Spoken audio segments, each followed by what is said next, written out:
Hi guys, this is Akmal Khan and welcome to our new video. आज के इस video में हम आपका सिलेबस चेकआउट करने वाले हैं बिजनेस ऑर्गेनाइजेशन का, जो कि बीकॉम के फर्स्ट ईयर के फर्स्ट सेमेस्टर में पूछा जाता है। अलग अलग यूनिवर्सिटीज़ के अकॉर्डिंग ये सेमेस्टर आपका अलग अलग हो सकता है। बाकी अगर बिजनेस ऑर्गेनाइजेशन का पेपर देने जा रहे हैं तो ये सारे टॉपिक्स आपको देखने को मिलने वाले हैं। तो वही क्या टॉपिक्स हैं, इनको हम डिस्कस करने वाले हैं। यहाँ जो है मैक्सिमम मार्क 100 नंबर का होता है एंड आपको जो है 35 नंबर चाहिए पास होने के लिए। इसमें 25 नंबर जो होता है ये प्रैक्टिकल वगैरह पे मिलता है, फाइल वाइल बनाते हैं आप, मतलब कॉलेज की तरफ से, यूनिवर्सिटी की तरफ से। एंड 75 नंबर का पेपर आपका होता है बेसिकली। यहाँ आपका जो आपका बिजनेस ऑर्गेनाइजेशन का पेपर है ये 4 यूनिट्स में डिवाइड होता है। कैसे जो टॉपिक्स आते हैं उनके बारे में हम डिस्कस करने वाले हैं। So let's start. सबसे पहले आप देखते हैं कि बिजनेस क्या है।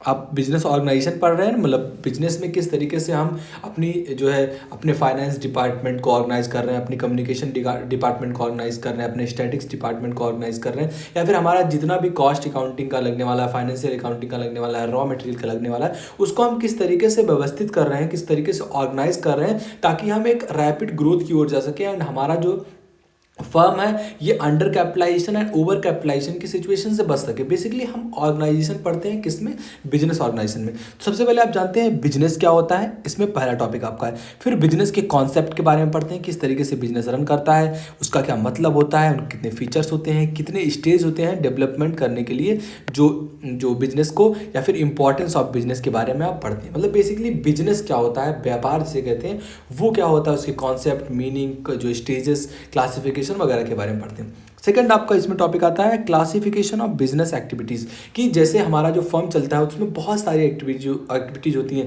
जैसे आपका फैक्ट्री है, रॉ मटेरियल से वो जो है कन्वर्ट फिनिश जो है प्रोडक्ट में फिनिश जो है बनाता है। जैसे एक रॉ मटेरियल क्या हो गया, आपका लकड़ी हो गया, तो उसको हम फिनिश प्रोडक्ट यानी कि टेबल, कुर्सी जो है, मेज़, जो भी आपका डोर वगैरह लग रहा है, तो उसको हम फिनिश करके दे रहे हैं। तो उसमें बहुत सारा प्रोसेस होता है, उस प्रोसेस को मैनेज करना। तो ये आप पढ़ते हैं क्लासिफिकेशन ऑफ बिजनेस एक्टिविटीज़ में। इसके मतलब क्या है, कैरेक्टरिस्टिक्स क्या है, importance and objective of business organisation क्या है। फिर आप पढ़ते हैं एवोल्यूशन ऑफ बिजनेस ऑर्गेनाइजेशन की, किस तरीके से बिजनेस ऑर्गेनाइजेशन जो है एवोल्यूट हुआ एंड जो है एवोल्यूशन में आया, एंड किस तरीके से हम जो है हमें ये समझ में आया कि और किसी भी चीज़ को ऑर्गेनाइज करना भी उतना ही इंपॉर्टेंट है जितना किसी चीज़ को रन करना। तो अगर अच्छा ऑर्गेनाइजेशन सिस्टम आपके पास है देन डेफिनेटली आप जो है एक अच्छा बिजनेस ग्रो कर ले जाएंगे, एक अच्छा बिजनेस को जो है स्टेबल कर पाएंगे। अगला है आपका इंपॉर्टेंट टॉपिक है difference between industry and commerce and business and profession. 4 importance ये है डिफरेंसेस। जैसे इंडस्ट्री, आपका इंडस्ट्री है, इंडस्ट्री और जो कॉमर्स है, इसमें क्या डिफरेंस है, हर साल पूछा जाता है। या फिर आपका डिफरेंस है बिजनेस और प्रोफेशन, जो आपका व्यवसाय होता है, पेशा जो होता है, इसमें क्या फ़र्क होता है, ये हर साल हर एग्जाम में पूछा जाता है अगर बिजनेस ऑर्गेनाइजेशन का पेपर हो रहा है देन। तो ये डिफरेंसेस के बारे में आपने जाना। फिर आपका modern business and there characteristics क्या होते हैं उनके बारे में। तो इस तरीके से यूनिट 1 बहुत ही इंपॉर्टेंट रोल प्ले करता है। लगभग 40 to 50% जो आपका टॉपिक होता है, जो क्वेश्चंस आते हैं, जो बिजनेस ऑर्गेनाइजेशन के बारे में पूछा जाता है, वो जो है इन्हीं टॉपिक से यूनिट 1 से ही आता है। आगे बढ़ते हैं सेकेंड यूनिट। सेकेंड यूनिट में आपको पढ़ना होता है प्रमोशन ऑफ बिजनेस, कि किस तरीके से हम बिजनेस का प्रमोशन करते हैं। प्रमोशन क्या होता है बेसिकली, तो हम जब कंपनी को जो है एक हमारे दिमाग में ख्याल आता है एंड हम कंपनी को जब तक फॉर्म कर ले जाते हैं, जिसमें हमें बहुत सारी चीज़ों की ज़रूरत पड़ती है, हम आरओसी के पास जाते हैं, आरओसी हमें एक डॉक्यूमेंट देता है, एनआर वगैरह, जिसके बारे में मतलब प्रमोशन हम कर रहे हैं किसी चीज़ का, मतलब शुरू से लेकर अंत तक का जो प्रोसेस होता है उसको प्रमोशन कहते हैं। तो वो बिजनेस का किस तरीके से होता है वो डिफाइन करना है।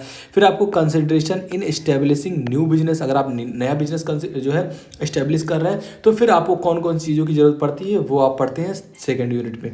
फिर क्वालिटीज़ क्या है सक्सेसफुल बिजनेसमैन, अगर कोई एक सक्सेसफुल बिजनेसमैन बन रहा है, जैसे टाटा हो गए, अंबानी हो गए, अडानी हो गई, ये सारे जो है टॉप जो है आपके एंटरप्रेन्योर्स हैं, तो ये कैसे सक्सेसफुल बने, उनके अंदर क्या क्वालिटी है, उनके बारे में हम डिस्कस करते हैं। फिर आपका फॉर्म्स ऑफ बिजनेस ऑर्गेनाइजेशन किस तरीके से है, जिसमें मतलब जो है सोल प्रॉपर्टरशिप के बारे में पढ़ते हैं। जैसे आपका अकेला कोई बिजनेस कर रहा है तो क्या वो बिजनेस कर सकता है, तो हाँ, तो कंपनीज एक्ट 2013 ने एक नया जो है लॉन्च किया। पहले क्या होती थी, बस प्राइवेट कंपनियां या पब्लिक कंपनियां होती थी, लेकिन अब क्या क्या है, 1 पर्सन कंपनी को भी एज ए कंपनी जो है रजिस्टर कर सकते हैं। तो ये कुछ नई चीज़ें आई जिसमें आप सोल प्रॉपर्टरशिप के बारे में पढ़ते हैं। फिर आप पार्टनरशिप के बारे में पढ़ते हैं, जहाँ हम बहुत सारे लोगों को मिलाकर एक कंपनी का इस्टेब्लिश करते हैं, मतलब बहुत सारे पार्टनर्स, बहुत सारे ऑर्गेनाइजर मिलकर एक कंपनी को इस्टेब्लिश करते हैं, देन वो पार्टनरशिप होता है, फिर आप पढ़ते हैं जॉइंट स्टॉक कंपनी के बारे में, फिर जो आपका कोऑपरेटिव्स एंड देयर कैरेक्टरिस्टिक्स क्या होते हैं, फिर रिलेटिव मेरिट्स एंड डीमेरिट्स क्या है इसके, उनके बारे में पढ़ते हैं, मतलब लाभ हानि, फिर डिफरेंस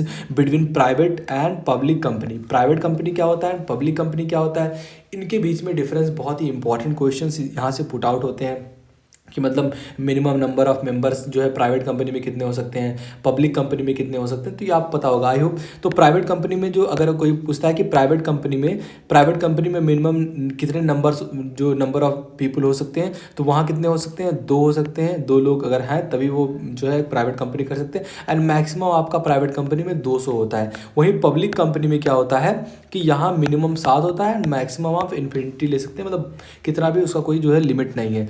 फिर आप पढ़ते हैं 1% कंपनी का कॉन्सेप्ट होता है, जिसे शॉर्ट फॉर्म में OPC भी कहते हैं, यहाँ से क्वेश्चन पुट आउट होते हैं 3 नंबर में।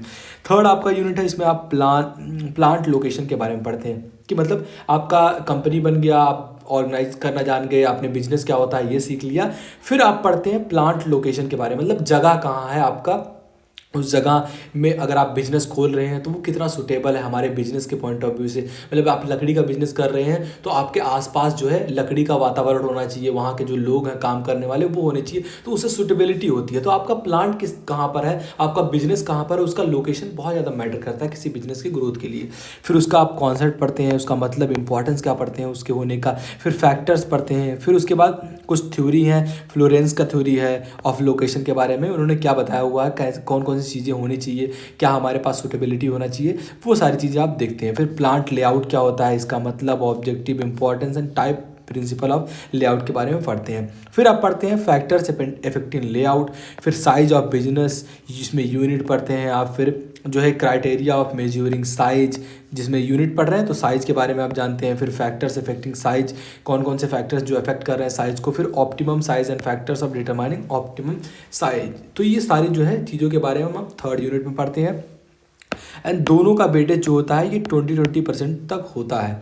फिर आप पढ़ते हैं फोर्थ यूनिट में बिजनेस कॉम्बिनेशन, किस तरीके से बहुत सारे बिजनेस मिलकर कॉम्बाइन बिजनेस भी रन कर सकते हैं, तो उसका मीनिंग पढ़ते हैं, कैरेक्टरिस्टिक्स पढ़ते हैं, ऑब्जेक्टिव पढ़ते हैं, काजेस पढ़ते हैं, फिर इनके काइंड्स ऑफ बिजनेस कॉम्बिनेशन कितने काइंड्स के होते हैं उनके बारे में पढ़ते हैं। फिर आप पढ़ते हैं रैशनलाइजेशन के बारे में, बहुत इंपॉर्टेंट आपका पॉइंट है एंड टॉपिक है रैशनलाइजेशन, इसका मीनिंग, कैरेक्टरिस्टिक्स, ऑब्जेक्टिव, प्रिंसिपल है, मेरिट, डिमेरिट के वगैरह में बारे में पढ़ते हैं। फिर आप पढ़ते हैं difference between rationalisation and nationalisation, बहुत ही इंपॉर्टेंट ये दोनों टॉपिक हो सकते हैं एग्जाम के पॉइंट ऑफ व्यू से। यहाँ कुछ रीडर्स के सजेशन है कि मतलब आप कौन से ऑथर से कौन से बुक पढ़ना चाहते हैं, you can go for it. ये सारे आपको जो है सारे टॉपिक्स इसमें मिलने वाले हैं। आप कोई सी भी यूनिवर्सिटी से बिलोंग करते हो, इसी में से आपका जो है ऑथर होगा। एंड बेसिकली आप कोई से भी यूनिवर्सिटी से बिलोंग करते हो, अगर आप बिजनेस ऑर्गेनाइजेशन पढ़ रहे हैं तो इतने टॉपिक्स तो आपको पढ़ने ही होते हैं। तो खैर आपको हाई होप समझा होगा कि जो है पेपर पैटर्न किस तरीके का होता है। अब इसके बाद हम बिजनेस ऑर्गेनाइजेशन के लगातार जितने भी वीडियोस हैं वो कंटिन्यू करके लेकर आएंगे, एंड जो है एक एक करके सारे टॉपिक्स को कवर करने वाले हैं। एक प्लेलिस्ट बनाकर उसको डाल दूंगा 2025 के जो है, ताकि आप जो है 2025 का सिलेबस पढ़ना चाहते हैं तो यहाँ से चेकआउट कर सकते हैं। तो आई होप आपको वीडियो पसंद आएगा, वीडियो पसंद आया तो लाइक करना, चैनल पर नए चैनल को सब्सक्राइब कर लो। मिलते हैं आपसे वीडियो में।